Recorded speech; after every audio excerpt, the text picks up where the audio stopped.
در 6 ماهه یکم سال روان 4724 نفر مشغولیت کوتاه‌مدت کسب آموزی نزد مؤسسه‌های تعلیمی تحصیلات ابتدایی کسبی را ختم نمودند که از این 1232 نفرش را زنان تشکیل می‌دهند. از این شماره در مؤسسه‌های تعلیمی ولایت سوخت 1431 نفر، ولایت ختلان 954 نفر، ولایت بدخشان 37 نفر، شهر و ناحیه‌های تابع جمهوری 510 نفر و شهر دوشنبه 1792 نفر به مشغولیت کوتاه‌مدت جلب شدند. در این خصوص هفته روان رئیس کمیته عاید به تحصیلات ابتدایی و میانه کسبی نزد حکومت جمهوری تاجیکستان ضمن نشست خبری به خبرنگاران اطلاع داد.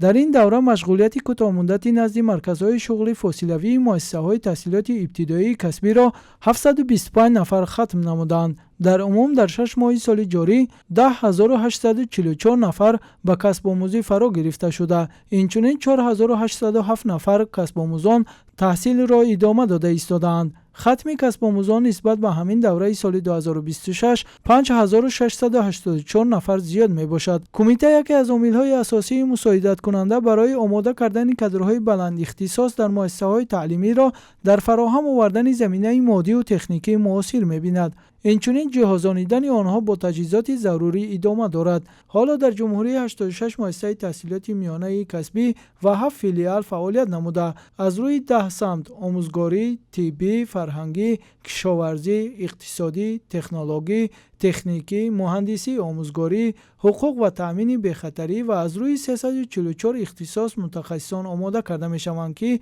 نسبت به سال 2025 135 اختصاص زیاد گردیده است. شماره دانشجویان در مؤسسه‌های تعلیمی تحصیلات میانه کسبی جمهوری 106407 نفر می باشد. در سال تحصیلی روان مؤسسه‌های تحصیلات میانه کسبی مملکت را در عموم 25891 نفر ختم نمودند. همزمان در نزد یکچند مؤسسه تعلیمی تحصیلات میانه کسبی شعبه تحصیلات ابتدایی کسبی فعالیت می‌نماید که از روی زیاده از 20 اختصاص کسب‌های کارگری در زمینه تحصیلات ابتدایی کسبی آماده کرده می‌شود. تعداد خوانندگان در این شعبه‌های نزد مؤسسه‌ها 4359 نفر را تشکیل می‌دهد که نسبت به سال تحصیلی 2024-2025 1368 نفر زیاد می‌باشد.